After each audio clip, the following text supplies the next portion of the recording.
तो चलिए शुरुआत करते हैं आज के टॉपिक से। दोस्तों, हम सभी जानते हैं कि एशिया में सबसे अमीर आदमी कोई है तो वो है मुकेश अंबानी साहब। आज दुनिया में जितने भी अमीर आदमी हैं उनमें उनका 11वां नंबर। उनकी कुल संपत्ति 98 बिलियन डॉलर से ज्यादा है, यानी ऑलमोस्ट 7,40,000 करोड़ इतनी उनकी संपत्ति है। हम आम लोग जब भी बात करते संपत्ति की तो क्या सोचते हैं कि अरे उसके नाम पे इतनी सारी प्रॉपर्टीज है, जमीन है, बैंक बैलेंस है, एफडीज है, ऐसा सब कुछ। तो क्या मुकेश अंबानी साहब के पास 7,40,000 करोड़ की प्रॉपर्टीज है? क्या उनके इतने सारी जो पैसे हैं वो बैंक में पड़े हुए हैं? नहीं। मुकेश अंबानी साहब जिस कंपनी के मेन प्रमोटर है, मेन ओनर है, उस कंपनी के शेयर्स की वैल्यू इतनी है कि उनकी जो संपत्ति है वो 7,40,000 करोड़ की है। एक 15 दिन पहले एक बड़ी न्यूज आई।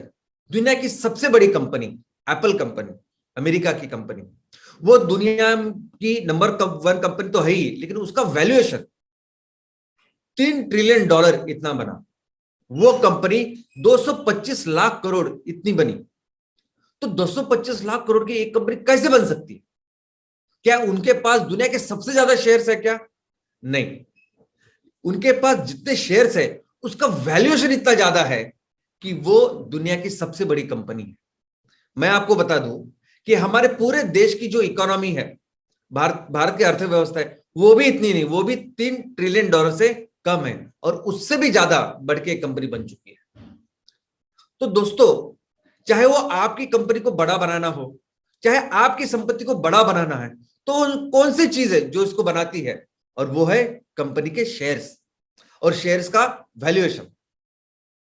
और ये वैल्यूएशन समझना, ये शेयर्स को समझना बहुत बहुत बहुत जरूरी है। आपको क्या लगता है कि दुनिया का सबसे बड़ा करियर कौन सा है? अगर आप यहां अपने देश में, भारत में, अगर आईएएस ऑफिसर है, आईपीएस ऑफिसर है, क्या वो सबसे बड़ा करियर है? क्या आप यहां मंत्री भी है तो क्या वो दुनिया का सबसे बड़ा करियर है? तो नहीं। अगर आप यहां अपने देश में आईएएस ऑफिसर है, मंत्री है, कोई भी है, लेकिन अगर आप बाहर के देशों में जाओगे तो शायद वहां के लोग आपको पहचाने ना, आपको समझे ना कि आप कौन है कर। लेकिन अगर आप किसी ऐसी स्टार्टअप कंपनी के मालिक हो, प्रमोटर हो, जिसका वैल्यूएशन $1 बिलियन है, जिसका वैल्यूएशन 7,500 करोड़ है, तो ये दुनिया का सबसे बड़ा करियर है। अगर ये है तो दुनिया में जितनी इज्जत आपको मिलेगी वो सबसे ज्यादा रहेगी।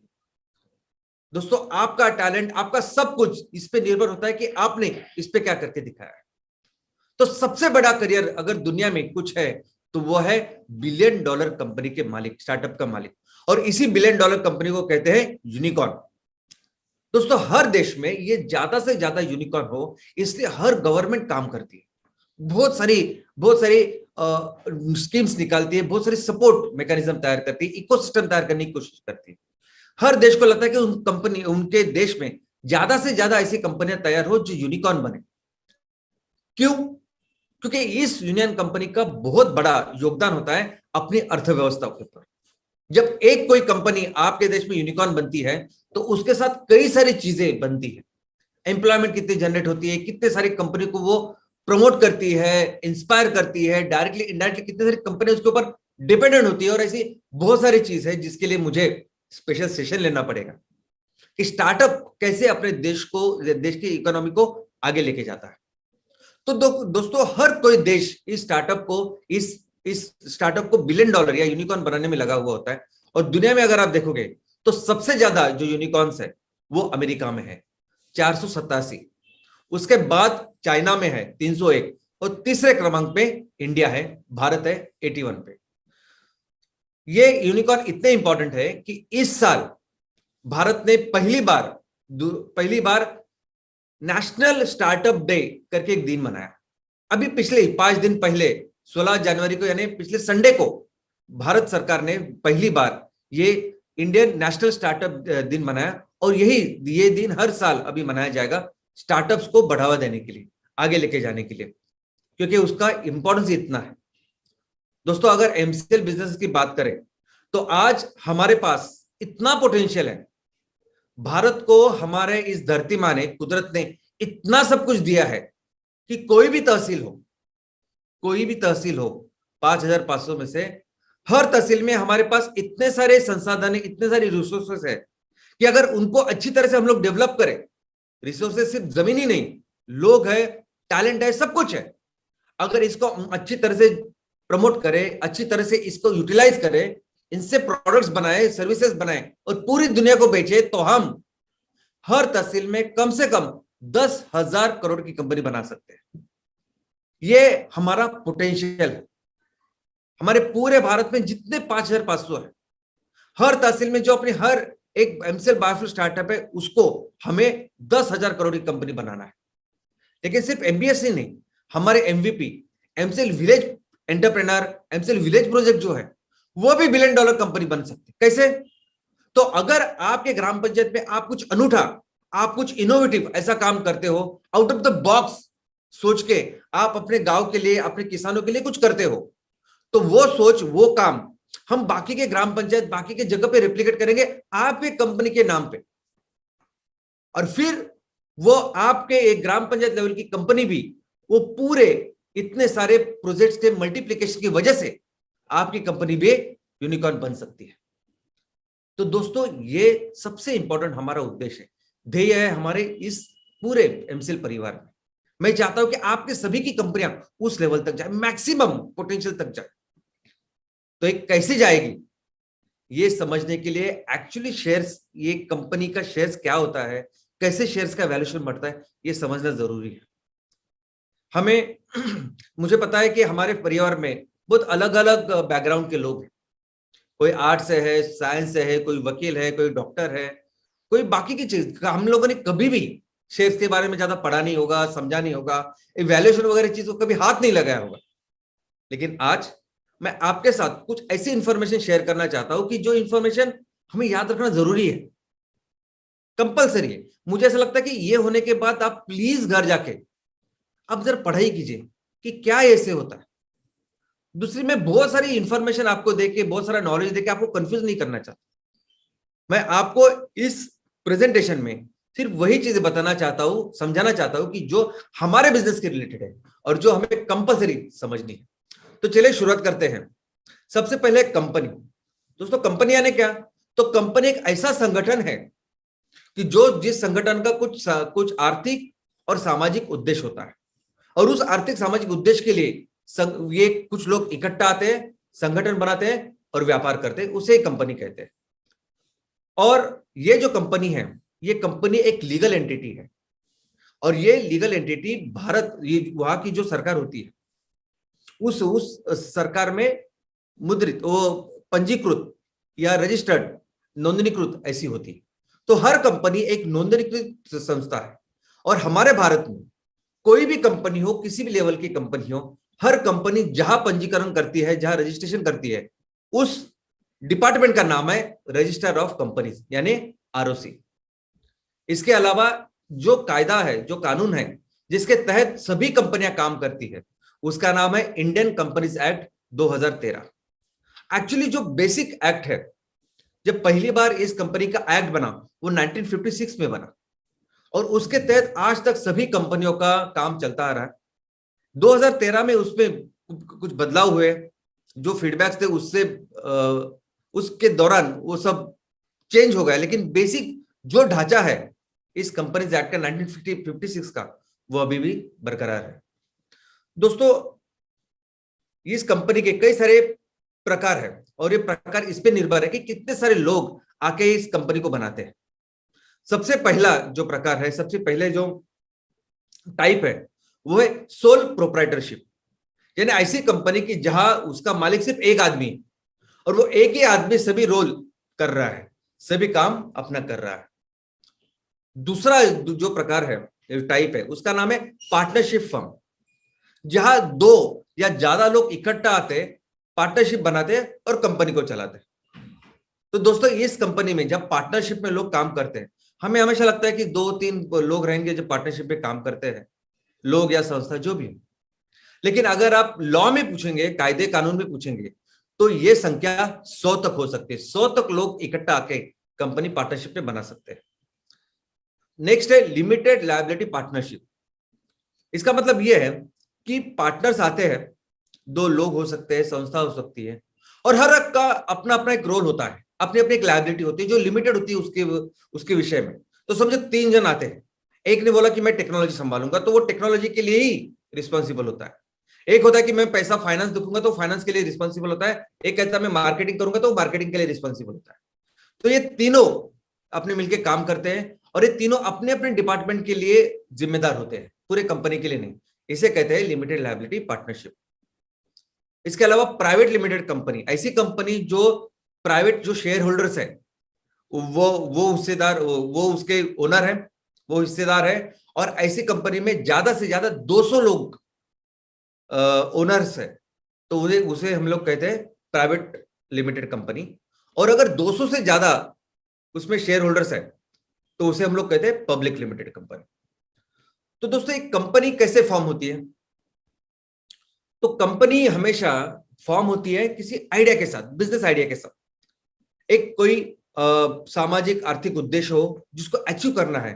कैसे करें, कौन सा व्यापार करें, कौन सी वस्तु, कौन सी सेवा को हम लोग तैयार करें और बेचे, या उसका लेन देन या व्यापार करें, उससे उस आइडिया के साथ तैयार होती है कंपनी। लेकिन आज के तारीख में जो भी कोई कंपनी शुरू करना चाहता है ना, उसका एक ही उद्देश्य होता है, और वो है प्रॉफिट। कोई तो उनके आर्थिक सामाजिक बाकी की चीजों को ज्यादा वो देखते भी नहीं उसकी तरफ। वो सिर्फ देखते हैं कि मुझे पैसा कमाना है, इसलिए मैं कंपनी चालू करूंगा। तो पैसा कमाना है, मुझे कंपनी चालू करनी है, तो मैं क्या करूं, कौन सी कंपनी चालू करूं? तो वो आजू बाजू देखता है। तो उसको समझ में आता है कि रियल एस्टेट में बहुत ज्यादा लोग काम कर रहे हैं, रियल एस्टेट में लोग पैसा कमा रहे हैं, तो चलिए मिलकर रियल एस्टेट की कंपनी चालू करते हैं। फिर वो देखते हैं कि कोरोना में तो कितने सारे मेडिकल शॉप्स थे, मेडिकल शॉप्स का कितना धंधा बढ़ा, तो चलो मेडिकल की दुकान चालू करते हैं, किराना दुकान की चालू करते हैं, क्योंकि किराना तो लगने ही वाला है, कुछ भी रहे, लॉकडाउन रहे या कुछ भी रहे। यहां तक कि अगर किसी का चाय का ब्रांड है, किसी का कॉफी का ब्रांड है, तो वो तो बहुत अच्छा चल रहा है धंधा, चलो उसको शुरुआत करते हैं। तो इस प्रकार से लोग आज की तारीख में बिजनेस की शुरुआत करते हैं। उनका एक ही मोटो, एक ही फोकस रहता है, पैसा कमाना। लेकिन दोस्तों बिजनेस जो है ना, बिजनेस है समस्या का समाधान। बिजनेस है ना, आज सपोज आप एक गांव में रह रहे, अपने तहसील में रह रहे, शहर में रह रहे, तो वहां शहर में ऐसी कौन सी चीज है, ऐसी कौन सी कमतरता है, ऐसा कौन सा गैप है, ऐसी कौन सी जरूरत है लोगों की जिसको आप पूरा कर सकते हो? अगर आपके गांव में बच्चों के कपड़े की दुकान नहीं, अच्छे बच्चों के कपड़े नहीं मिलते, तो अगर आपने अच्छे बच्चों के कपड़े तैयार किए, उसकी दुकान डाली, लोगों को वो दिए, तो वो हो सकता है बिजनेस।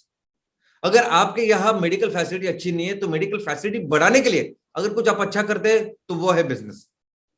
अगर आप अपने लोगों को एजुकेशन में या बाकी कौन सी भी ऐसी चीज में मदद करते हैं उनकी लाइफ बेहतर करने के लिए, तो वो है बिजनेस। जो समस्या है उसको सॉल्व करने के लिए अगर कुछ कर रहे हैं, तो वो है बिजनेस। दोस्तों आज एमसीएल परिवार में अगर हम देखें, तो हमारे पास कितने सारे समस्या है। हमारे गांव में किसानों की कितनी बड़ी समस्या, खेती की कितनी बड़ी समस्या। आज हमारे लोग गांव से अपनी खेती बाड़ी छोड़ के वहां शहरों में जाके बस रहे, और कहा झोपड़पट्टी में। हमारे यहाँ गांव में, तहसील में, जगहों में एजुकेशन का प्रॉब्लम है, मेडिकल का प्रॉब्लम है। और ये सभी प्रोजेक्ट जो हम लोग कर रहे हैं ना, ये एमसीएल बायोफ्यूल स्टार्टअप कर रहे हैं, ये एमसीएल विलेज प्रोजेक्ट कर रहे हैं, ये सभी प्रोजेक्ट इन समस्या के समाधान के लिए कर रहे हैं। ये है बिजनेस। तो दोस्तों ये जब बिजनेस हम लोग करते हैं, तो बहुत सारी चीजें लगती है। पहली लगती है मैन पावर। पहले तो आपको उसका एम्स एंड ऑब्जेक्टिव ये डिसाइड करना होता है कि चलो मैंने डिसाइड कर लिया कि मुझे क्या करना है। तो आप लिखते हैं कि मैं इस कंपनी के तहत कौन से उद्देश्य, कौन से ध्येय को हासिल करूंगा, और यही चीज आप वो आरओसी में देते हो। आरओसी में आपके ऑब्जेक्टिव्स ऑफ द कंपनी होते हैं। और फिर आप टीम तैयार करते हो, क्योंकि सभी काम आप अकेले नहीं कर सकते, आपको लगती है टीम अलग अलग काम करने के लिए।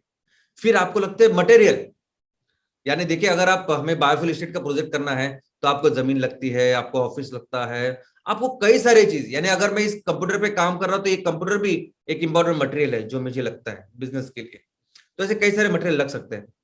और ऑफ कोर्स सबसे क्रूशियल, सबसे क्रिटिकल अगर कुछ है, तो वो है पैसे। पैसे लगते हैं।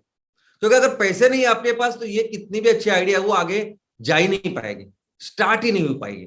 तो पैसे, और इसके अलावा ऑफ कोर्स बहुत सारी चीजें लगती है जो मैं अभी इसमें लेना नहीं चाहता, लेकिन उसमें टेक्नोलॉजी है, रॉ मटेरियल है, मार्केट है, बहुत बहुत सारी चीजें हैं जो डिटेल में पढ़नी पड़ती है किसी बिजनेस को स्टार्ट करने से पहले। दोस्तों, आज जिसके ऊपर हम लोग फोकस करने वाले इस टॉपिक का वो है पैसे। तो कैसे कोई कंपनी पैसे जमा करती है वो देखते हैं। तो सबसे आसान या सबसे मोस्ट क्या बोलते हैं फेमस तरीका हमारे सभी उद्योजकों के पास है, वो है कर्जा। सभी लोग पहले क्या करते हैं, कर्जे की तरफ जाते हैं कि मैं ये बिजनेस है, ये मेरा बिजनेस प्लान है, तो एक डीपीआर तैयार करते हैं प्रॉपर कि मेरा ये प्रॉपर बिजनेस प्लान है, मुझे इसके लिए लोन चाहिए। और ये पूरा वो डीपीआर लेके, वो पेपर्स लेके वो जाते हैं बैंक के पास, किसी फाइनेंशियल इंस्टीट्यूशन के पास, और उनको बोलते हैं कि मुझे ये 10 करोड़ रुपए चाहिए। और वो जो बैंक में या इंस्टीट्यूशन में बैठा हुआ जो मैनेजर होता है, उसको कोई फर्क नहीं पड़ता कि आप अपने बिजनेस से क्या हासिल करने वाले, आप अपने बिजनेस से क्या सामाजिक आर्थिक उन्नति करने वाले, उसको ज्यादा फर्क नहीं पड़ता। वो सिर्फ इसके ऊपर फोकस रहता है उसका कि अगर मैंने आपको पैसा दिया और अगर आपकी कंपनी नहीं चली तो मैं अपना पैसे कैसे ले लूंगा। तो उसको क्या लगता है, कोलैटरल, उसको लगती है सिक्योरिटी। अगर आपको 10 करोड़ रुपए चाहिए तो 20 करोड़ की सिक्योरिटी आप लाके, अगर आपको 10 करोड़ रुपए चाहिए तो कम से कम 15 करोड़ तक दो।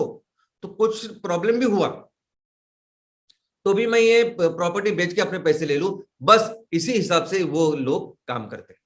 लेकिन दोस्तों, ये रास्ता बहुत बहुत बहुत गलत है।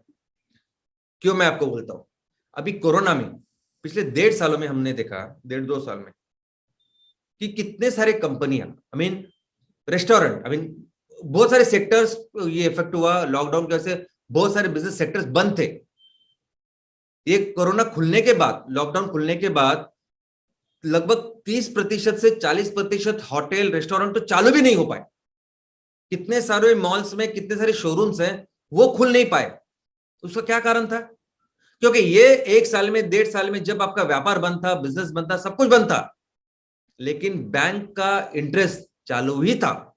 उनको कुछ फर्क नहीं पड़ता आप क्या कर रहे हैं, कौन सी प्रॉब्लम है आपके घर में, आपके व्यक्ति का जीवन में या आपके बाहर। उनका वो जो इंटरेस्ट है, उनका जो ईएमआई है, वो चुकाना ही पड़ता है। और ये व्यवस्था है, ये ना उस मैनेजर के हाथ में है, ना उस किसी ऑफिशियल के हाथ में, ये व्यवस्था है। और इसी की वजह से इतने सारे बिजनेसेस प्रॉब्लम में आते हैं, संकट में आते हैं। दोस्तों, दूसरा जो तरीका है जो लोन का नहीं, वो है कंट्रीब्यूशन। अगर कुछ पैसे चाहिए तो कंट्रीब्यूट करते हैं। तो सबसे पहले कौन आता है कंट्रीब्यूट करने वो अपना हिस्सा? वो तो of course the owner, the promoter, जिसके दिमाग से ये सब बिजनेसेस शुरू होते हैं, वो सब अपनी पूंजी पहले उसको लगाता है। और दूसरे जो है वो है अदर देन प्रमोटर। यानी 2 ही तरीके हो सकते हैं। अगर मुझे बिजनेस शुरू करना है, मुझे 10 करोड़ रुपए चाहिए, तो एक तो मैं अपने यहां से लेके आऊंगा, नहीं तो मैं जो प्रमोटर नहीं है बाकी के लोगों से लेके आऊंगा। और कौन सा उसका तरीका होता है? वो तरीका होता है शेयर्स यानी हिस्सेदारी। तो आप मुझे पैसे दो, मैं आपको मेरी कंपनी में हिस्सेदारी दूंगा। बस इतने सिंपल प्रिंसिपल के साथ ये काम शुरू होता है। कितने सारे लोग आ सकते हैं आपकी कंपनी को पैसा देने, कंट्रीब्यूट करने? ये भी डिपेंड होता है कि कौन से टाइप की कंपनी है आपकी। यानी हमने देखा कि प्रोप्राइटरशिप में, एलएलपी में जितने सारे जो लोग रहते हैं वो उतने कंट्रीब्यूट कर सकते हैं। लेकिन लिमिटेड कंपनी में अगर आप देखोगे तो प्राइवेट लिमिटेड कंपनी में 200 लोग शेयर होल्डर हो सकते हैं, 200 लोग आके आपको पैसा दे सकते हैं। और पब्लिक लिमिटेड कंपनी में 200 से भी ज्यादा लोग पैसे दे सकते हैं। लेकिन पब्लिक लिमिटेड कंपनी में भी आप किस तरह से पैसा ले सकते हो, ये डिपेंड करता है कि आपकी पब्लिक लिमिटेड कंपनी ये लिस्टेड है स्टॉक या शेयर मार्केट में या नहीं। दोस्तों, इसके अलावा जैसे हम लोगों ने अभी कंट्रीब्यूशन या शेयर्स बहुत सारे लोगों से लेते हैं और कंपनी के लिए पैसे इकट्ठा करते हैं, वैसे कर्जा भी आप बहुत सारे लोगों से ले सकते हो। जरूरी नहीं कि सिर्फ एक बैंक या एक इंस्टीट्यूशन आपको कर्जा दे, हो सकता है वही 200, 500, 1000 लोग भी आपको अपने अपने हिसाब से कर्जा दे। एक तो वो जो लोग हैं, एक एक आदमी जो आपको कर्जा दे रहे हैं, एक तो उसकी जो जोखिम होती है, रिस्क होती है, वो कम हो जाती है, और आपको इन सबको कोलेटरल देने की जरूरत भी नहीं होती। और इसी लोन को, जैसे हम लोग कंट्रीब्यूशन को करते हैं शेयर्स, वैसे हर इस एक लोन को कहते हैं डिबेंचर्स। और ये डिबेंचर दो टाइप के हो सकते हैं, यानी दो ही नहीं, बहुत सारे टाइप के हो सकते हैं, लेकिन दो प्रमुख इसके जो टाइप्स है, जो प्रकार है, वो ये है कि अगर लोग स्टार्ट करते हैं डिबेंचर से, मैं आपको पहले तो कर्जा दूंगा, देखूंगा कि आपकी कंपनी चल रही है कि नहीं, लेकिन जब उनको पता चलता है कि नहीं कंपनी तो बहुत अच्छी चल रही, तो वो चाहते हैं कि वो सब उनका कर्जा शेयर्स में तब्दील हो, तो शेयर्स उनका बढ़े। तो convertible debenture, non convertible debenture, और ऐसे कई सारे चीजें हैं इस डिबेंचर के बारे में, लेकिन मैं आज वो आपके साथ डिस्कस नहीं करूंगा, क्योंकि हमारा जो फोकस है वो है शेयर्स के ऊपर। तो ये सब है कि हम लोग कंपनी के लिए एक तो पैसे ला सकते हैं कंट्रीब्यूशन से, शेयर से, नहीं तो हम लोग पैसे ला सकते हैं इस लोन से, डिबेंचर से। लेकिन एमसीएल में हम लोग क्या करेंगे, तो एमसीएल में पूरी जिंदगी जो हमें बिजनेस करना है उसको लेके हमारे कुछ सिद्धांत है, कुछ नियम है, और वो नियम ये है कि हम कोई भी लोन नहीं लेंगे। हमारी कोई भी एमसीएल स्टार्टअप कंपनी, हमारी कोई भी एमसीएल विलेज कंपनी, कोई भी किसी भी प्रकार का लोन किसी के ऊपर नहीं होगा। हर कंपनी, हर बिजनेस जो हमें तैयार करने हैं वो प्रॉपरली 100% लोन फ्री ऐसे ही बिजनेस है। कोई भी लोन नहीं, कोई भी इंटरेस्ट नहीं, कोई भी टेंशन नहीं। यहां तक के हमारा जो किसान है, किसान के ऊपर भी कोई लोन ना हो, क्योंकि सबसे इंपॉर्टेंट पर्सन जिसके बलबूते पे हमें इतनी सारी इकोनॉमी, अर्थव्यवस्था बनानी है, उसके ऊपर भी कोई लोन ना हो। ये हमारा संकल्प है, ये हमारा नियम है, सिद्धांत है। तो चलिए देखते हैं शेयर्स, कंपनी के शेयर्स को। अभी इसी शेयर्स को इक्विटी भी कहते हैं, इसी शेयर को स्टॉक्स ऐसा भी कहते हैं। तो क्या होता है शेयर्स? तो दोस्तों सपोज ऐसी आपकी कंपनी है, तो आपकी कंपनी की जो हिस्सेदारी है या आपकी कंपनी की ओनरशिप जो है, वो ओनरशिप का छोटा सा स्मॉलेस्ट यूनिट है शेयर्स। यानी अगर आपकी कंपनी के 10 लाख शेयर्स है, इसका मतलब क्या कि आपने अपनी कंपनी की जो ओनरशिप है, मालकी है, वो 10 लाख हिस्सों में बांटी है। तो और 10 लाख हिस्सों में सबसे ज्यादा हिस्से जिसके पास होते हैं वो उस कंपनी का ओनर होता है। तो शेयर्स है आपकी मालकी का सबसे स्मॉलेस्ट हिस्सा। अभी इसके प्रकार है इस शेयर्स के। सबसे पहला प्रकार है तो कॉमन शेयर्स, ऑर्डिनरी शेयर्स। यानी कौन से शेयर्स? यानी वही शेयर जिसके साथ कोई प्रोमोटर शुरू करता है।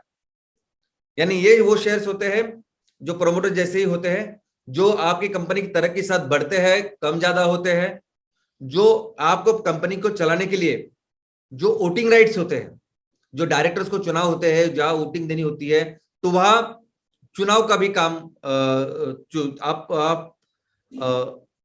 आप वोटिंग भी कर सकते हो अगर आपके पास ये ऑर्डिनरी शेयर्स। और ये सबसे ज्यादा शेयर जो लोग दुनिया में खरीदते हैं, जिसमें इंटरेस्ट होते हैं, वो है कॉमन शेयर्स। इसके अलावा और एक दूसरा प्रकार है जिसको कहते हैं प्रेफर्ड शेयर्स। अभी ये जो शेयर्स है ना, ये ऐसा समझे कि हाइब्रिड है, लोन यानी कर्जा और शेयर्स, इसके बीच का हाइब्रिड सहयोग। इसमें कुछ फीचर्स लोन के ही है, लोन के भी है और कुछ शेयर्स के भी है।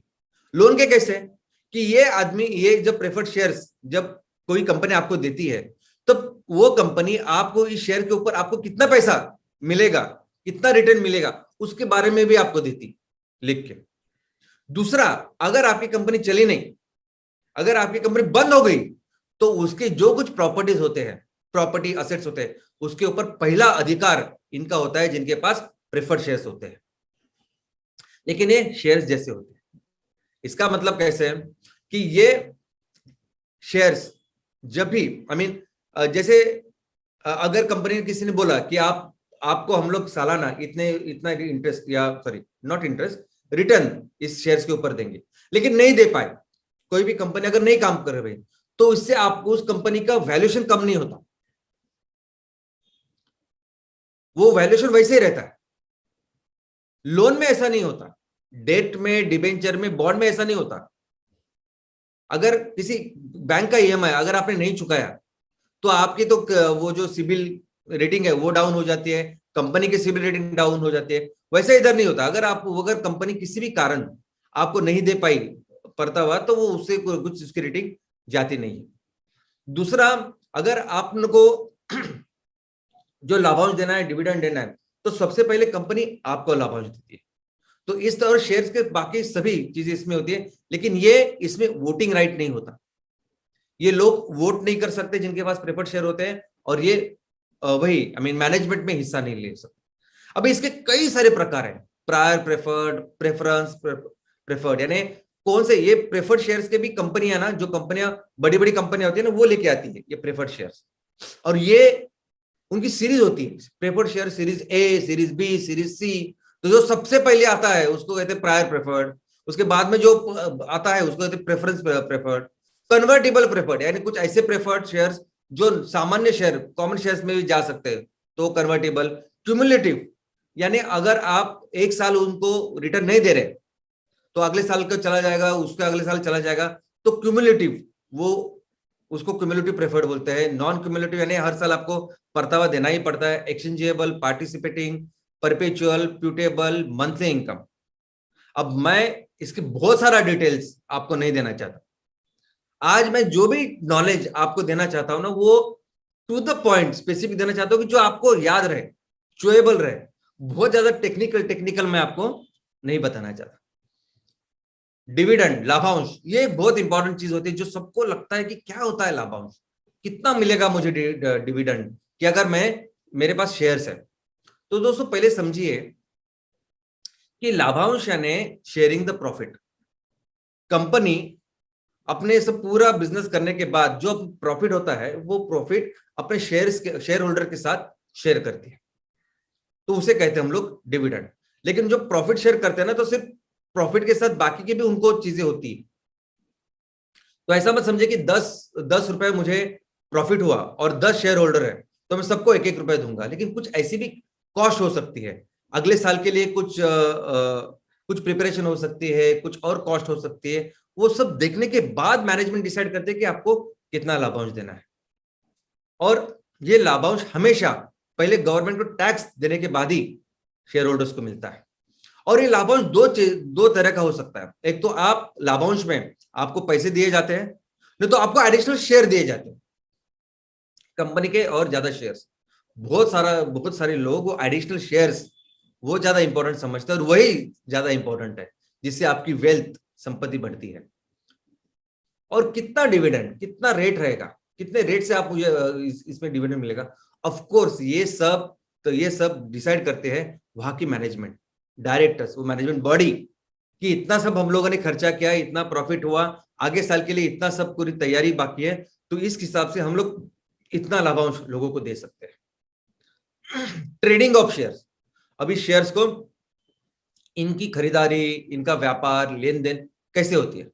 तो दोस्तों इसमें भी बहुत इंपॉर्टेंट आपको समझना होगा कि कोई भी कंपनी हो, प्रोप्राइटरशिप से लेके पब्लिक लिमिटेड कंपनी, जब शुरुआत होती है ना, ऑलरेडी उसकी हिस्सेदारी होती है किसी के पास। ओके, अगर वो एक आदमी है तो पूरे शेयर्स उसके पास, पब्लिक लिमिटेड कंपनी है तो जो भी जितने भी लोग हैं उनके पास अपने अपने खुद के शेयर्स होते हैं। तो कोई भी कंपनी स्टार्ट होती है प्रमोटर्स के शेयर्स के साथ। जब वो कंपनी जब शुरुआत हुई, उसके पास कुछ भी नहीं है, कोई व्यापार नहीं, धंधा नहीं, सिर्फ उसके पास एक बिजनेस आइडिया है कि मेरे पास बिजनेस, ये मेरी पे एक्सपर्टीज है, ये मेरा बिजनेस आइडिया है और इस तरह से मैं ग्रो करना चाहता हूं। तो वो ये सब लेके इसके लिए जब पैसे इकट्ठा करने, तो सबसे पहले ये लोग जाते हैं अपने दोस्तों के पास, अपने रिश्तेदारों के पास, रिलेटिव्स के पास, और जो जान पहचान के लोग हैं, उनके जो रेफरेंसेस है, उनके पास जाते हैं और पैसे कोशिश करते कि पैसा दे। लेकिन आपको हमेशा लगता है कि कोई ना कोई ऐसा हो, भगवान किसी देवदूत को भेजे, ऊपर वाला कोई फरिश्ते को भेजे और हमें पैसे दे। और ऐसे फरिश्ते जो आपको उस वक्त पैसे देते हैं जब आपके पास कुछ भी नहीं रहता, आपके पास पैसे भी से नहीं रहते, तो उनको फरिश्ता इन्वेस्टर यानी एंजल इन्वेस्टर कहते हैं, क्योंकि देवदूत यानी फरिश्ता, इसको इंग्लिश में कहते हैं एंजल। तो एंजल इन्वेस्टर यानी क्या, तो वही फरिश्ते जैसे आते हैं और आपको पैसे देते हैं वही। आपके पास ना कोलैटरल होता है, ना आपके पास कोई ट्रैक रिकॉर्ड होता है कि आपने कुछ बिजनेस किया, नहीं, आपके बिजनेस आइडिया पे वो पैसे देते हैं। तो कैसे देते हैं पैसे? इतने सारे अमीर लोग रहते हैं, करोड़ों रुपए उनके पास होते हैं, और ऐसे आपको पैसे देंगे, कैसे देंगे? दोस्तों ये 15 मिनट में डिसाइड करते हैं कि आपको पैसे देने हैं नहीं। 99% of the time, 99% of the time in लोगों को जो पैसा संभालते हैं उनको आपकी टेक्नोलॉजी समझ में ही नहीं आती। आप क्या कर रहे हैं, क्या टेक्नोलॉजी, बिल्कुल समझ में नहीं आती। हालांकि उनके अंदर, उनके अंडर उनकी जो टीम होती है, 15, 20, 25, 30 लोग रहते हैं जो उनके लिए पूरा वैल्यूएशन, टेक्निकल, ये सब सब सब करके उनको दे सकते हैं रिपोर्ट कि देखो सर ये करो या नहीं करो, जो कुछ है। लेकिन वो 15 मिनट, एक बार आपसे मीटिंग करेंगे तो 15 मिनट में वो जानते हैं कि यहाँ पैसे डालने हैं क्या नहीं। वो उस टेक्नोलॉजी पे, बिजनेस के ऊपर पैसा नहीं लगाते, वो पैसा लगाते हैं लोगों के ऊपर, वो पैसा लगाते हैं आपके नियत के ऊपर कि आप क्या करेंगे, आप कितने पैशनेट हो, कितनी मेहनत करोगे आप अपना ये जो सपना साकार करने के लिए। क्या करोगे आप मेरे पैसे के साथ? मेरे पैसे के साथ आप मस्ती करोगे, या मेरे पैसों को अच्छी तरह से यूटिलाइज करके उसको देश हित में या समाज हित में उसका उपयोग करोगे, कंपनी को बड़ा करोगे। बस इसी एक ही चीज के ऊपर लोग पैसा लगाते हैं। जब आपके पास कुछ नहीं होता है, वो आपके ऊपर पैसा लगाते हैं। क्या बैकग्राउंड है, क्या क्या करते हैं आप, क्या पैशनेट, कितनी मेहनत से ये सब कर रहे हैं। दोस्तों इसके बाद जब आपने, एक दूसरी परिस्थिति हो सकती है कि आपने अपने कुछ पैसे थे यहाँ से वहां से इकट्ठा किए, और आपने एक छोटा सा डेमो प्रोजेक्ट शुरू किया, एक छोटा सा लैब प्रोजेक्ट शुरू किया, या छोटा सा ऐसा प्रूफ ऑफ कंसेप्ट, ऐसा कुछ प्रोजेक्ट शुरू किया और चलाया। और फिर अभी आपको लगता है कि ये छोटा जो डेमो प्रोजेक्ट है इसको अभी मैं बहुत बड़ा करूंगा, बहुत बड़ी कंपनी का निर्माण करूंगा। तो ये जो आइडिया है, ये आइडिया को बड़ा करने के लिए जिन लोगों के पास आप जाते हैं, जो लोग आपको पैसा देते हैं, उनका नाम है वेंचर कैपिटलिस्ट। ये लोग यानी संस्था होती है, ये लोग आपके तरफ देखते हैं, आपकी इस बिजनेस आइडिया को देखते हैं। पहले तो देखते हैं कि मार्केट है क्या इसको, जो आप काम कर रहे हो। अगर मार्केट है, अगर मार्केट का पोटेंशियल है, तो क्या आप में वो कैपेबिलिटी है कि आप वो सब लेके, उसको इतना वहां तक लेके जाएंगे। जो चीज अभी आपने लैब में की, जब छोटे से इसमें की, क्या आपको इतना बड़े करेंगे क्या? इतना जो बिजनेस, जो मार्केट है, जो पोटेंशियल है, वो कर सकते हैं क्या? तो वो सब देख के फिर आप पे पैसा डाल। लेकिन ये जब पैसा देते हैं तो बहुत सारी इक्विटी उस लेवल पे वो आपसे ले लेते हैं। इक्विटी यानी हिस्सेदारी, इक्विटी यानी शेयर्स, बहुत सारे शेयर्स, बहुत सारी हिस्सेदारी आपसे ले लेते हैं, क्योंकि उनका मानना होता है कि हम जोखिम उठाते हैं, और वो जोखिम उठाते ही है। हम जोखिम उठाते हैं जब हम लोग इतने लेवल पैसे देते हैं, क्योंकि हमको पता ही नहीं होता कि आगे जाके क्या होने वाला, और होता भी है। वो 10 कंपनियों में पैसा डालते हैं ना, तो 8 कंपनियां तो काम ही नहीं कर पाती वो जो इतना करना है। लेकिन 2 कंपनियां ऐसी काम करती है कि जितना पैसा आपने 10 कंपनियों में डाला ना, उससे 10 गुना उनको पैसा वापस मिलता है। लेकिन इनका देखो, इनका एक माइंडसेट है। इनका माइंडसेट ये है ना कि उनको सिर्फ पैसा कमाना होता है, नंबर 1, जो मैंने भी देखा और जो ज्यादा से ज्यादा लोग करते हैं। वो क्या उद्देश्य है आपके, किस उद्देश्य के साथ आप काम कर रहे हैं, उससे भी सबसे ज्यादा इंपॉर्टेंट, जैसे बैंक वाला देखता है ना, वो पैसे, कि मैं जब इनमें पैसा डालूंगा तो मेरा पैसा ज्यादा से ज्यादा ग्रो होना चाहिए। वो बाकी की चीज देखते नहीं। और इनका एक काम करने का तरीका होता है। वो क्या करेंगे, एक बार आपको पैसे दिए, आपसे बहुत सारी पहले तो इक्विटी ले लेंगे, उसके बाद जब भी आपको पैसे लगेंगे वो खुद लाएंगे। कैसे लाएंगे? तो उस हर कंपनी को हर बार जब पैसे लाने होते हैं ना, तब उसका वैल्यूएशन करना होता है। हर बार बहुत बड़ा वैल्यूएशन करेंगे, खुद ही सब पैसे लाएंगे। और इस सब पूरे प्रोसेस में वो जो ओनर होता है, जो मेन प्रमोटर होता है पहला, जिसकी आइडिया थी, उसकी इक्विटी तो 2, 4, 5% होती है। हमारे आज के तारीख में मैक्सिमम जो स्टार्टअप्स है, उनकी इक्विटी 5% से ज्यादा नहीं है, जिसने शुरुआत की 5%। और ये वेंचर कैपिटल उनको बढ़ा के शेयर्स का वैल्यूएशन बढ़ा के एक दिन आईपीओ में चले जाते हैं। और आईपीओ का वैल्यूएशन इतना ज्यादा होता है, और ये सभी शेयर्स जो उन्होंने कमाए होते हैं थोड़े से पैसे के ऊपर, वो पूरा किसको देते हैं? पब्लिक को। और पब्लिक फिर इंट्राडे खेलती रहती है हर दिन। आज ये शेयर्स लिया मैंने, आज ये ऊपर गया, ये नीचे गया, तो पूरी जिंदगी फिर पब्लिक ही करते हैं। और ये वेंचर कैपिटलिस्ट अपना एक काम करके पैसे कमा के निकल जाते हैं। और इनको ये पैसे देते भी है वो स्टार्टअप्स, आई मीन सॉरी पैसे नहीं, इक्विटी। वो चाहे जितनी मांगे उतनी इक्विटी देते। आज हमारे इंडियन स्टार्टअप्स में आपको बोलता हूं, हमारे जो इकोसिस्टम की क्या मेंटेलिटी मैं आपको बताता हूं।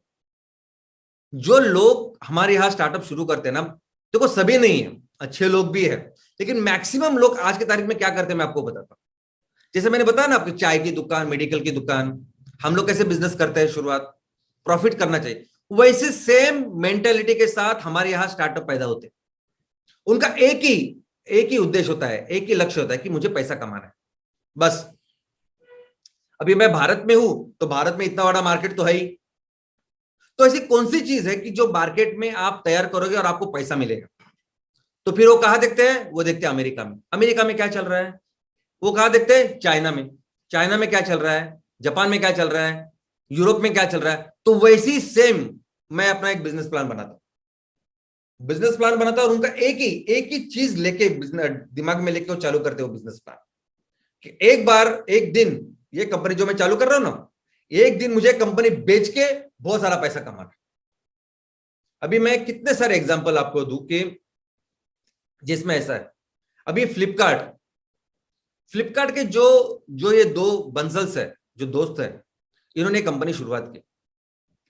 ये तो दोनों अमेजन के लिए काम करते थे, तो अमेजन का सेम बिजनेस मॉडल उन्होंने यहां शुरुआत की, ओके सेम, और अपना बिजनेस का चालू किया। और आज की तारीख में उन्होंने 100% वो जो बिजनेस है ना, वो वॉलमार्ट को बेच के, ये दोनों के पास हर एक के 6,000 करोड़ है। 6,000 करोड़ क्या चाहिए जिंदगी में आपको।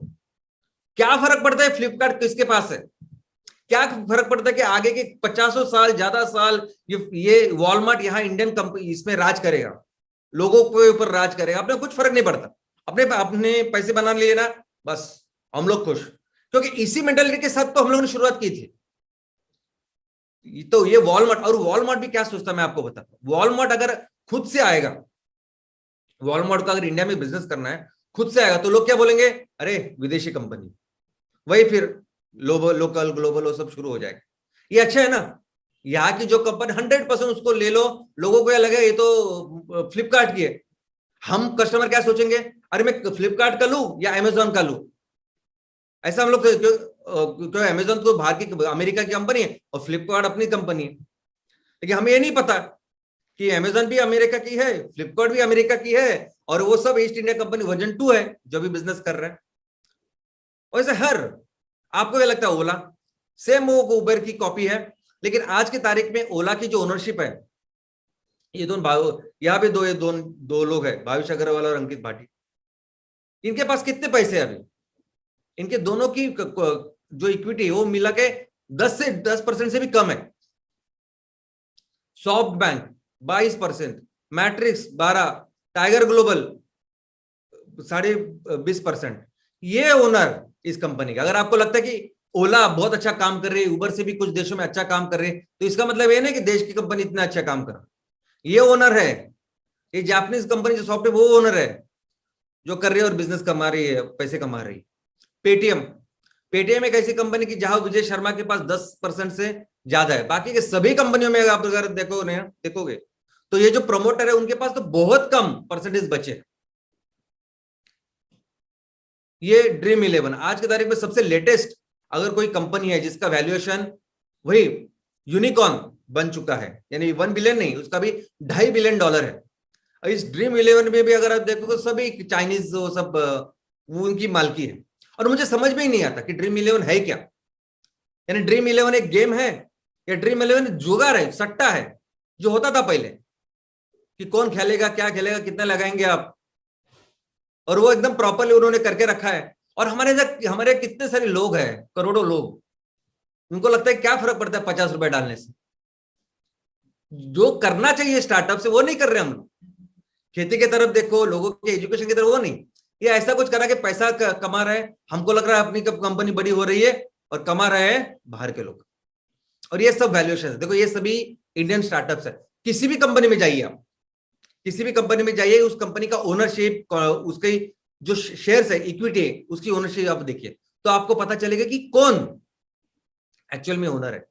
अब ये देखिए, ये कंपनियां जो आपको लगती है भारतीय है, उसमें बहुत बड़ी मालकी है चाइनीज इन्वेस्टर्स की। Big basket, Byju's, delivery, dream 11, flip का, ये सब कुछ इसमें उनकी ओनरशिप है।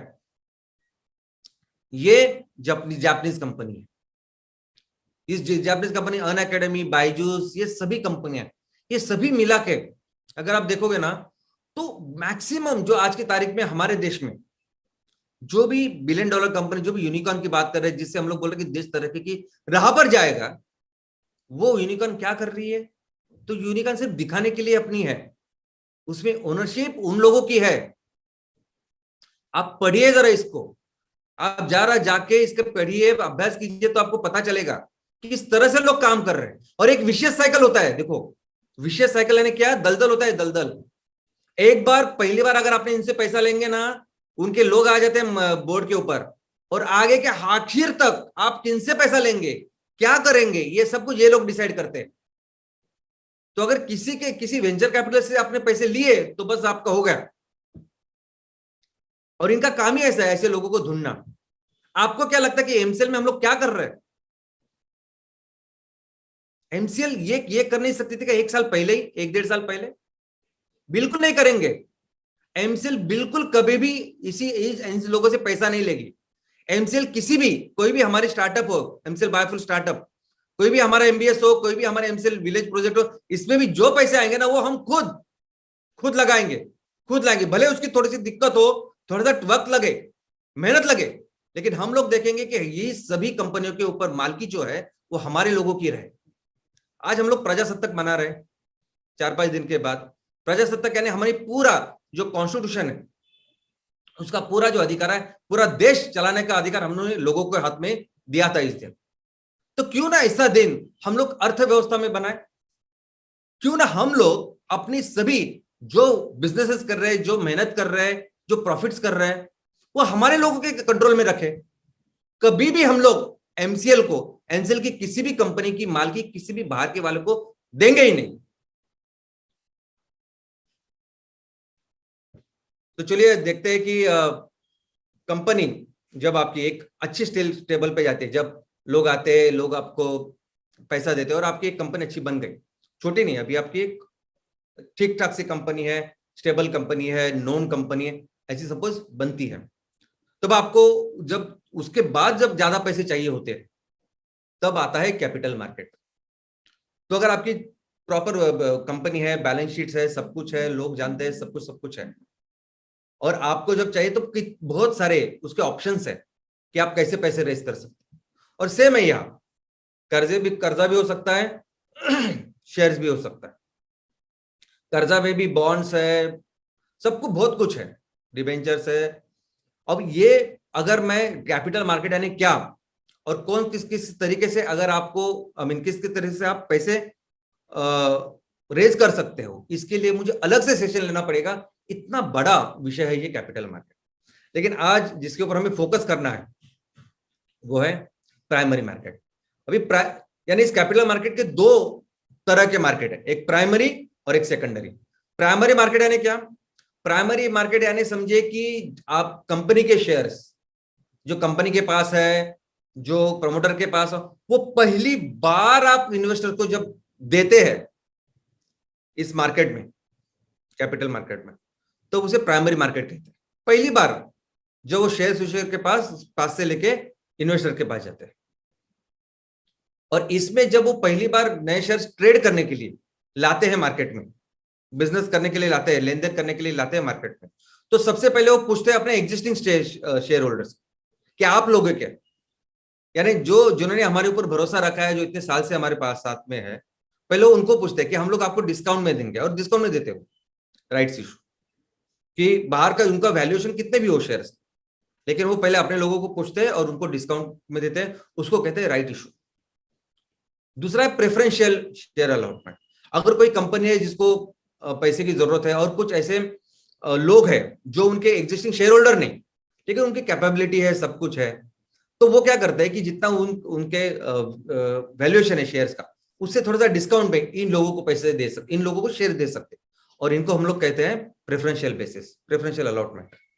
और सबसे इंपॉर्टेंट जो है जो सारी जनता को, सबके लिए, सिर्फ जनता नहीं, जनता, इंस्टीट्यूशन, बैंक, सबके लिए खुला हुआ जो अपने शेयर्स का मार्केट होता है, उसे कहते हैं इनिशियल पब्लिक ऑफरिंग।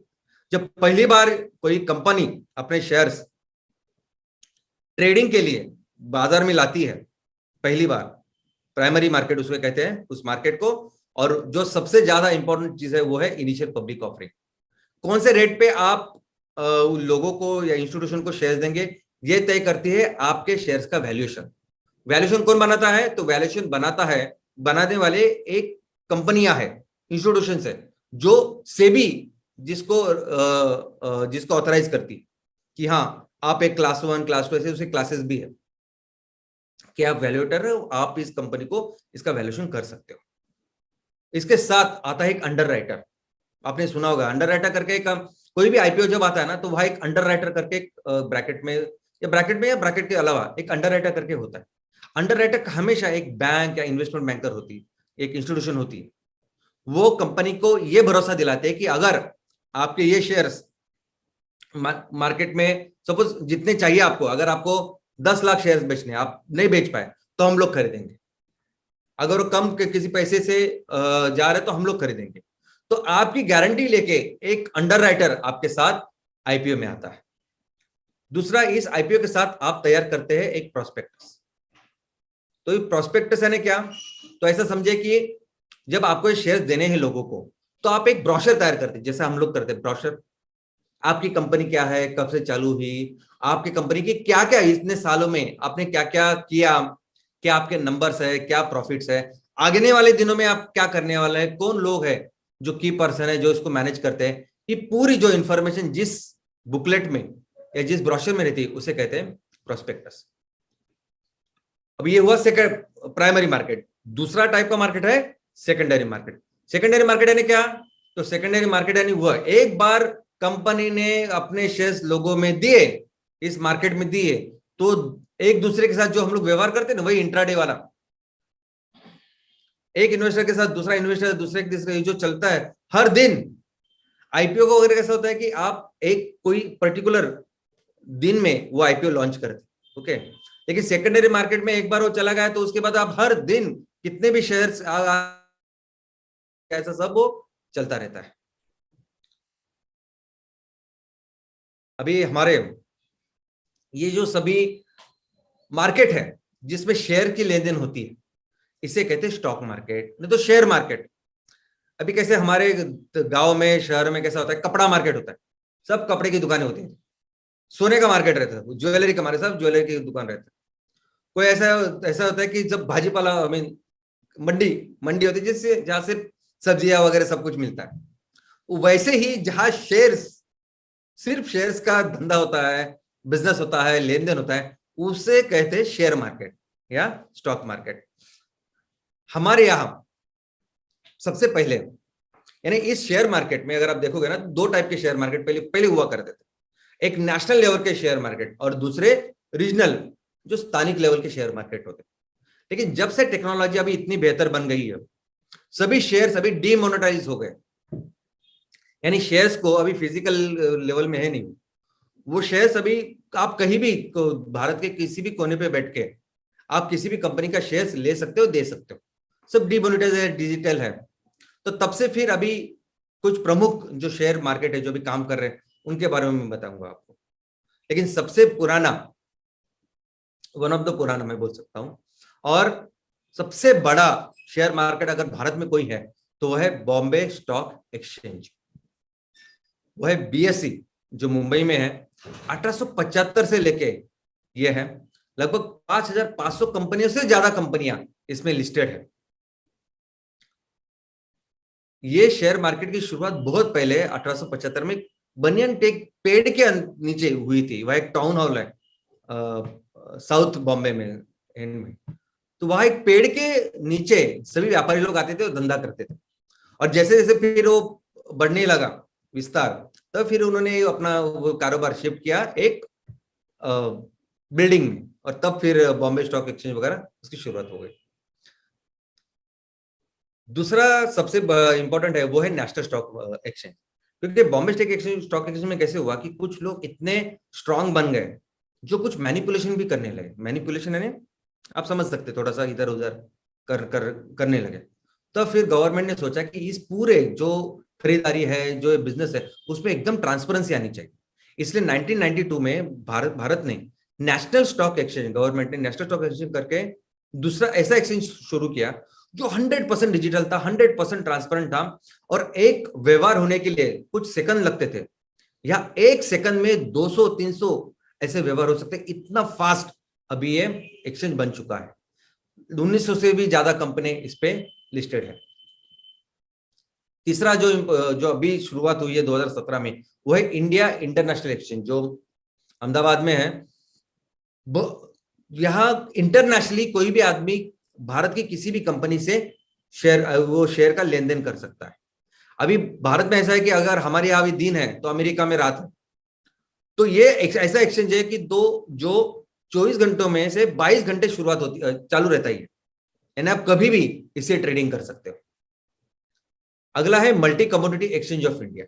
2003 में minister of finance, government of India, सभी जो एक्सचेंज है वो 100% मिनिस्टर ऑफ फाइनेंस के है, गवर्नमेंट ऑफ इंडिया के है। ये मैक्सिमम नॉन फेरस मेटल्स यानी सोना, चांदी, बाकी एनर्जी, ये सभी जो कमोडिटीज है उसके साथ काम करते हैं। इसके अलावा national commodity and derivative exchange है। यहां भी सभी अलग अलग कमोडिटीज, सभी जो ग्राहकों को जो चीजें लगती है वो, एंड एग्रीकल्चर। आजकल एग्रीकल्चर की भी बहुत सारी चीजें हैं जो कमोडिटीज है वो इस पे लिस्ट होती है। तो आज कांदा का भाव इतना है, इसका भाव इतना है, ये सब इस पे चलता रहता है। इंडियन कमोडिटी एक्सचेंज लिमिटेड, ये भी सेम कमोडिटी में काम करती है, मुंबई में स्थित है। इसके अलावा है एक metropolitan stock exchange of India. इसमें क्या होता है कि इसमें जो फाइनेंशियल इंस्टीट्यूशंस है, बैंक है, बाकी एनबीएफसी है, जो पैसा देती है और पैसे में फिर लोन का व्यवहार, शेयर, ये सब कुछ होती है ना, वो सब यहाँ ट्रेड होती है उनके शेयर्स, और वो एक्स एमएससी करके नाम से जाना जाता है, और वो भी मुंबई में है। इसके अलावा कोई बहुत सारे ओल्ड स्टॉक एक्सचेंजेस है जो अभी काम नहीं करते, लेकिन वो बहुत इंपॉर्टेंट है, जैसे कलकत्ता स्टॉक एक्सचेंज। अब ये कलकत्ता स्टॉक एक्सचेंज आपको सुनकर ताज्जुब होगा, ये बॉम्बे स्टॉक एक्सचेंज से भी बहुत पहले का है, बॉम्बे से पहले। यानी आपने सुना, अगर आपको मालूम होगा तो भारत की ब्रिटिश लोगों की पहली राजधानी पहले मुंबई नहीं थी, वो पहली थी ये कलकत्ता। तो ये कलकत्ता भी स्टॉक एक्सचेंज बहुत अच्छा, बहुत बड़ा हुआ करता था, लेकिन अभी फिर से उसके ऑपरेशन बहुत कम हो चुके हैं, और ऑलमोस्ट अभी सेबी ने उनको कहा कि आप बंद कीजिए, लेकिन वो अभी तक बंद नहीं हुआ, डॉर्मेंट है, लेकिन कोई भी व्यवहार, बिजनेस इसमें नहीं हो रहा है। अहमदाबाद बंद हो चुका है। अहमदाबाद भी बॉम्बे के बाद दूसरे स्थान पे सबसे पुराना ऐसा स्टॉक एक्सचेंज है। दिल्ली स्टॉक एक्सचेंज जो 1947 में चालू हुआ, लेकिन अभी बंद है। गुवाहाटी स्टॉक एक्सचेंज जो आसाम का है, 1983 में चालू हुआ, वो भी एक था regional. Madhya Pradesh stock exchange जो एक रीजनल स्टॉक एक्सचेंज था। पुणे स्टॉक एक्सचेंज जो पुणे के और उस एरिया में काम करते थे। मैंगलोर स्टॉक एक्सचेंज, ये भी एक stock exchange, regional stock exchange था। वडोदरा स्टॉक एक्सचेंज जो एक रीजनल स्टॉक एक्सचेंज था। उत्तर प्रदेश स्टॉक एक्सचेंज जो उत्तर प्रदेश में था। बैंगलोर स्टॉक एक्सचेंज जो बैंगलोर में था। मद्रास स्टॉक एक्सचेंज जो मद्रास में था। कोचिन स्टॉक एक्सचेंज जो केरला में था। तो ऐसे कई सारे स्टॉक एक्सचेंज जो तब होते थे जब रीजनल आपको डॉक्यूमेंट्स दो, आपको शेयर्स दो, फिजिकली दो, सब कुछ दो, उन दिनों की सब बात है। अब ये सभी कुछ सिमट के आ गया है, यही जो मैंने बताया उसी 5-6 स्टॉक एक्सचेंज पर। पूरे दुनिया में दोस्तों जो स्टॉक एक्सचेंज, जो ये स्टॉक का जो कारोबार है पूरी दुनिया का, इसमें जैसे हमने देखे कि हमारे यहाँ नेशनल स्टॉक एक्सचेंज है, कुछ इंटरनेशनल भी, नेशनल है, इंटरनेशनल है और रीजनल है। वैसे हर देश में अपने अपने स्टॉक एक्सचेंज है, लेकिन सबसे ज्यादा बिजनेस अगर किसमें होता है तो ऐसे स्टॉक एक्सचेंज जो है वो सब नंबर 1 है अमेरिका में, दूसरा है चाइना, जापान, बाद में फ्रांस, और बाद में इंडिया का नंबर आता है। तो ऐसे, लेकिन अभी इंडिया का जो कारोबार है, बिजनेस, वो थोड़ा अभी बढ़ रहा है, और हमें पता है कि पूरी जो दुनिया की इकोनॉमी है उस इकोनॉमी में अपना हिस्सा 3% है। तो वैसे ही ये जो स्टॉक का जो कारोबार चल रहा है पूरी दुनिया में, उसमें भी भारत का जो व्यापार है वो लगभग 3% है। लेकिन दोस्तों एक क्लब है, इसमें पूरी दुनिया में 16 ऐसे स्टॉक मार्केट्स हैं जिनका व्यापार $1 ट्रिलियन से ज्यादा है, और जिन्हें हम लोग कहते हैं $1 ट्रिलियन क्लब। और सिर्फ 16 स्टॉक एक्सचेंज है दुनिया में जिनका बिजनेस इतना ज्यादा होता है। और आपको सुन के ताजुब होगा, लेकिन हमारे देश के ये सबसे इंपॉर्टेंट 2 स्टॉक एक्सचेंज जो है, बॉम्बे स्टॉक एक्सचेंज और नेशनल स्टॉक एक्सचेंज, बीएसई और एनएसई, ये दोनों उस $1 ट्रिलियन में शामिल है, क्लब में शामिल है। हमने इंडेक्स भी सुना होगा ना, इंडेक्स, बीएसई का इंडेक्स बड़ा कम हुआ या एनएसई का इंडेक्स बड़ा कम हुआ, आज का ये रेट हुआ, ऐसा सब होता है। तो क्या है इंडेक्स, और हर दिन लोग क्यों देखते हैं कि क्या हुआ, आज का क्या हाल है, मार्केट का क्या हाल है, बाजार का क्या हाल है, क्या हो रहा है। तो दोस्तों ये जैसा ऐसा समझे कि हमारे घर में चावल होता है, चावल आप पकाते हो, और चावल पकाए कि नहीं, तो आप क्या करते हैं, तो थोड़ा उस चावल के लेके हाथ में देखते हो कि पकाए कि नहीं, तो आपको पता चलता है कि पूरा ये जो चावल है वो भी पक रहा है बर्तन में। वैसे ही हमारी पूरी अर्थव्यवस्था, अभी बॉम्बे स्टॉक एक्सचेंज में 5,500 से भी ज्यादा भी कंपनियां हैं, लेकिन उसमें कुछ 30 ऐसी कंपनियां आइडेंटिफाई की है, 30 कंपनियां जो स्टेबल है, स्ट्रांग है, जो अलग अलग सेक्टर से, ऐसे नहीं एक सेक्टर से सभी कंपनियां, अलग अलग सेक्टर को दर्शाती है। ये 30 कंपनियों को लेके एक इंडेक्स भारत सरकार ने बनाया है, या इस स्टॉक एक्सचेंज ने बनाया है, जिसे कहते हैं बीएसई इंडेक्स। और पिछले साल सितंबर में हमने बहुत बड़ा एक माइलस्टोन अचीव किया, वो है 60,000 जो उसकी इंडेक्स है उसको पार किया। 1983-86 में इसकी शुरुआत हुई इंडेक्स की, और आज की तारीख जब शुरुआत हुई तब 100 से शुरुआत हुई थी, और अब ये 60,000 बन चुका है। तो इतना व्यवहार, इतना बन चुका। तो ये सेंसेक्स जो है, ये 30 कंपनियां क्या करती है, उनका सेंसेक्स क्या है, इसके ऊपर आपको पूरा पता चलेगा कि पूरे बिजनेस में क्या हो रहा है। वैसे ही एनएससी में अगर आप देखोगे तो एनएससी में है निफ्टी, अगर आपने सुना होगा निफ्टी 50, ऐसा उनका इंडेक्स है। तो एनएससी में उन्होंने उनकी जो कंपनी है उसमें से 50 ऐसी कंपनियां निकाली, अलग अलग सेक्टर की, स्ट्रांग, अच्छी। तो उस 50 कंपनी का अभी आज क्या हाल है, तो वही उसको ही कहते हैं हम लोग एनएससी इंडेक्स। वो आ गया है, कम है, ऐसा है।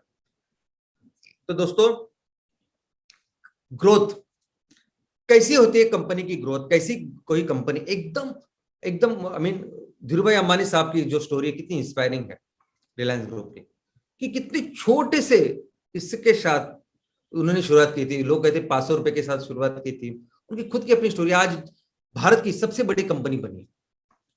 तो उस कंपनी का वैल्यूएशन बढ़ा है, शेयर्स कैसे उन्होंने तैयार किए, कैसे वो शेयर्स बढ़े, कैसे उस शेयर्स का वैल्यूएशन वगैरह बढ़ा, वो समझना है।